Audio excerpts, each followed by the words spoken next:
we're going to talk about bait tanks. Filling up your bait tank, preparing it for getting bait at the bait store.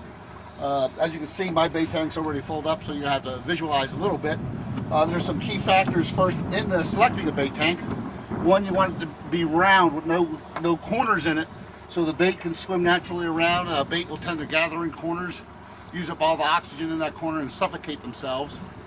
The other thing you want is a good filter system, primarily to remove scales and other fish waste. Scales are bad because scales will get in their gills and hurt their gills and kill your bait.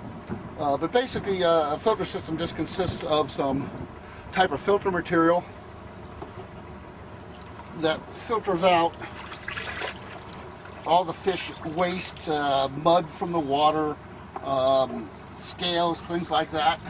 I use a coarser piece on top to catch all the heavy stuff. And then at the very top of what I call this a filter stack, basically what happens is the water comes up through the bottom of this filter stack, comes out of the top here, goes to this, which is a scale catcher, which removes all the heaviest particles, and then filters down through your filter material. If you're buying your bait at a bait store, most of the time it is already purged out.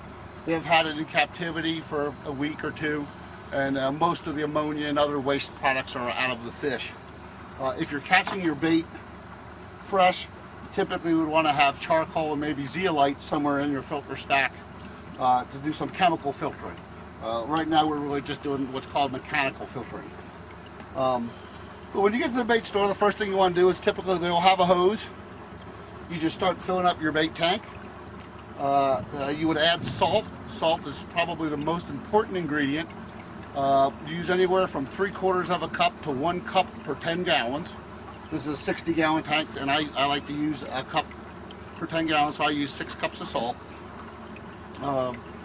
Depending on your bait store, they may have ammonia in the water, and chlorine in the water, so you might need to remove the chlorine.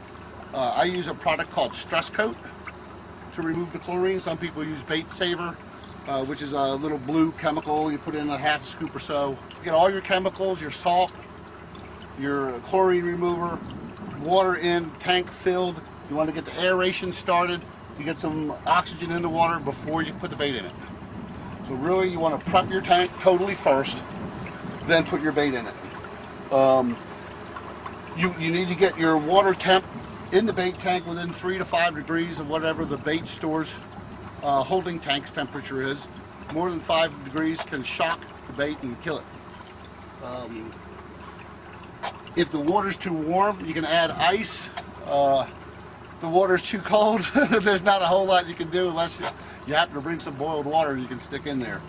As I was mentioning earlier, you need to keep your bait tank temperature within 3 to 5 degrees of the bait store's temperature. And I just use a simple aquarium thermometer, 99 cents, get it at Walmart, Kmart, wherever. Keep track of the water temp. So that's a nice handy little tool. Something else you also want to get is some type of foam remover. As you can see, the bubbles will start forming in the tank. And after a while the whole tank will be covered in bubbles, so you need something to break the surface tension of the water. I use a product called Foam Off. Other people use coffee creamer. There's various things you can use. Foam Off is the easiest commercially available product to buy at a bait store.